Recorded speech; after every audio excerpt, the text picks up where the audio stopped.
Salatullah, salamullah di ahlil bad, ya Allah. Jangan ada anak ibu maupun majlis taklim ibu baca selawat-selawat itu. Itu selawat oknum. Paham? Laknat Allah Ta'ala buat mereka. Bukan karena selawatnya. Sebab itu dimanfaatkan oleh oknum yang memusuhi agama. Selesai.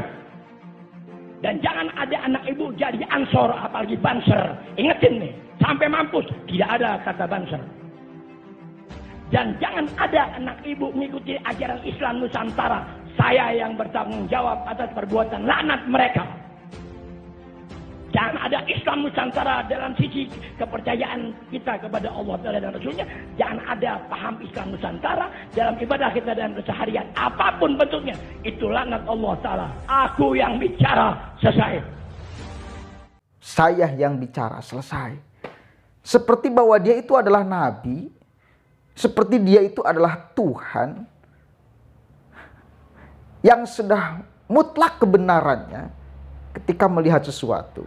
Jika ada orang, meskipun keturunan Nabi, bagi saya nih, meskipun keturunan Nabi, yang di tubuhnya mengalir darah Nabi, tetapi selalu keluar di mulutnya kata-kata kotor, selalu keluar di mulutnya narasi-narasi kebencian, selalu keluar di mulutnya amarah, tidak ada yang keluar di mulutnya cinta, maka saya tidak akan mengatakan bahwa dia sebagai Habib.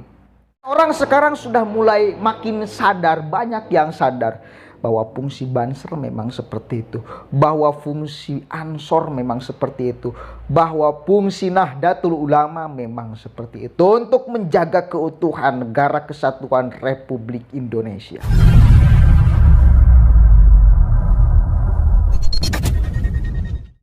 Assalamualaikum warahmatullahi wabarakatuh. Hamdan syukranillah amma ba'd. Sahabat manusia plural yang saya hormati dan saya banggakan. Ceramah di awal itu sekarang lagi viral dan dibahas oleh semua orang. Katanya itu ceramah Habib Alwi Assegaf. Dan itu saya lihat-lihat di tracking di YouTube, memang ceramahnya yang sangat lama. Udah ada yang upload 3 tahun ke belakang juga. Ini momen ketika mungkin Islam Nusantara itu rame dulu. Tetapi hari ini pernyataan Habib Alwi Assegaf, katanya si Habib ya, kembali mencuat, kembali viral.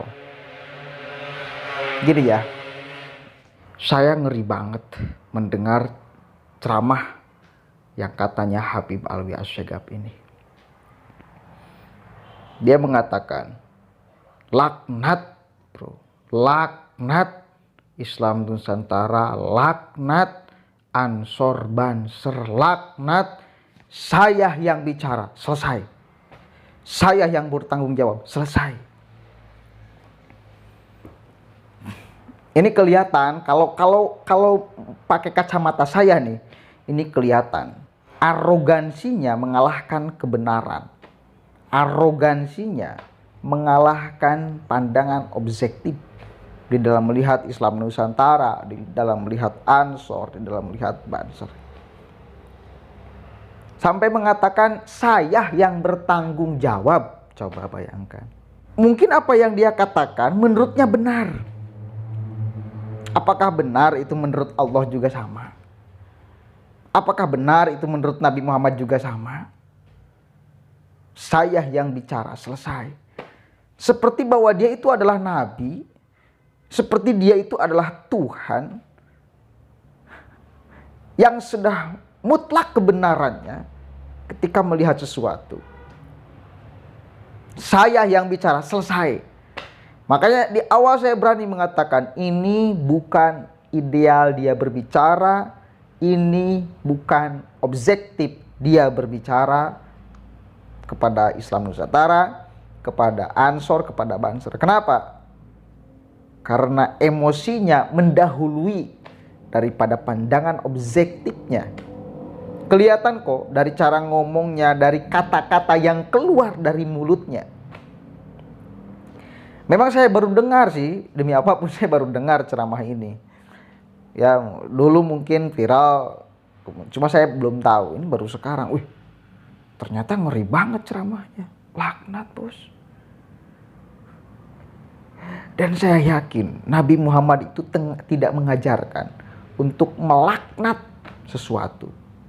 Nggak mengajarkan. Apalagi sesama umat Islam.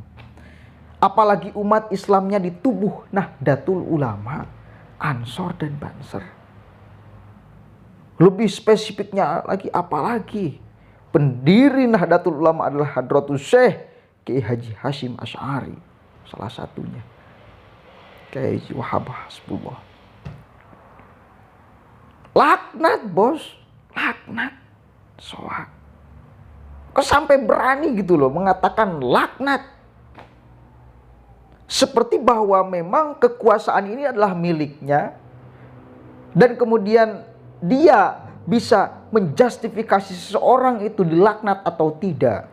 Seolah dia itu benar-benar dipisiki Tuhan untuk memandu kaul-kaul Tuhan. Dan kemudian diucapkan melalui dia. Dan kemudian ditujukan kepada seseorang. Laknat. Laknat saya seperti laknat Tuhan. Seolah-olah kan gitu. Saya yang bicara. Selesai. Ini kelihatan sekali sih satu kali lagi arogansinya. Dan ini yang membuat saya itu pilih-pilih di dalam mengikuti yang katanya anak cucu baginda Rasulullah SAW yang di tubuhnya mengalir darah Nabi. Ya, saya tidak mengatakan Habib dulu ya, karena ini bagi saya tidak layak dan tidak pantas juga disematkan kepada orang yang bahkan itu adalah keturunan Nabi, tetapi punya kata-kata yang kotor, sikap yang kotor, sikap yang kemudian tidak menunjukkan kasih sayang dan cinta. Karena sejatinya Habib itu harus selalu memberikan kasih sayang dan cinta. Dari ucapannya, dari kelakuannya. Dan jika ada orang, meskipun keturunan Nabi, bagi saya nih, meskipun keturunan Nabi, yang di tubuhnya mengalir darah Nabi, tetapi selalu keluar di mulutnya kata-kata kotor, selalu keluar di mulutnya narasi-narasi kebencian, selalu keluar di mulutnya amarah, tidak ada yang keluar di mulutnya cinta, maka saya tidak akan mengatakan bahwa dia sebagai Habib. Udah aja dia keturunan baginda Muhammad SAW. Jadi Habib itu sifat. Ketika ada seseorang yang di mulutnya penuh narasi kebencian, yang di mulutnya selalu keluar kata-kata kotor, yang di perilakunya selalu menghasilkan kekotoran, maka sifat hub ini tidak pantas nempel di orang tersebut. Menjauh itu. Jadi sifat. Habib itu sifat. Satu kali lagi, maka di sini saya menjadi pulah pilih di dalam mengikuti Habib. Di dalam mengikuti turunan Nabi Muhammad SAW. Ada beberapa yang saya panggil Habib keturunan Nabi, ada. Cuma ada beberapa juga yang saya tidak panggil Habib bahkan keturunan Nabi. Kenapa? Karena bagi saya sifat itu tidak cocok nempel di orang tersebut. Maka saya nggak mau ngatain bahwa itu ada Habib. Karena sifat cintanya tidak nempel di orang tersebut. Di sini saya menjadi lebih sadar bahwa keturunan Nabi kita hormati, oke, siapapun itu, dari manapun itu, ya. Kita cintai, oke, kita cintai, kita hormati, kita hargai, kita sedikit junjung tinggi. Tetapi untuk urusan ikut dan mengikuti, nanti dulu. Urusan ikut dan mengikuti nanti dulu. Cinta dan mengikuti bagi saya itu tidak satu paket. Boleh jadi kita harus menghormati karena mengalir di tubuhnya darah Nabi. Tetapi untuk mengikuti nanti dulu.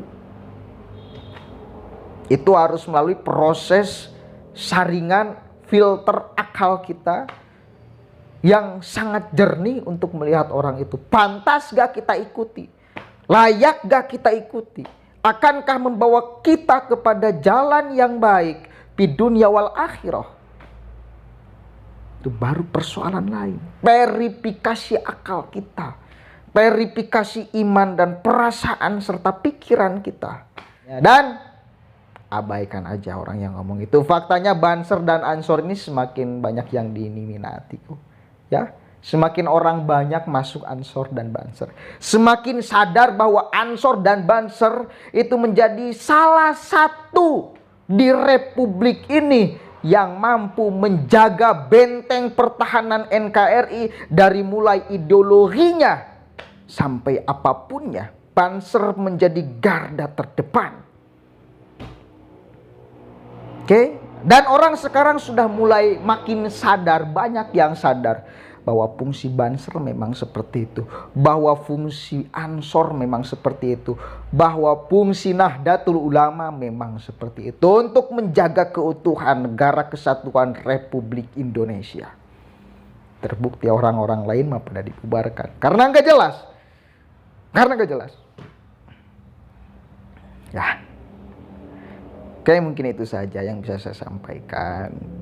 Kurang lebihnya mohon maaf. Wallahul muwaffiq ila aqwamit thoriq. Wallahu a'lam bishawab. Assalamualaikum warahmatullahi wabarakatuh.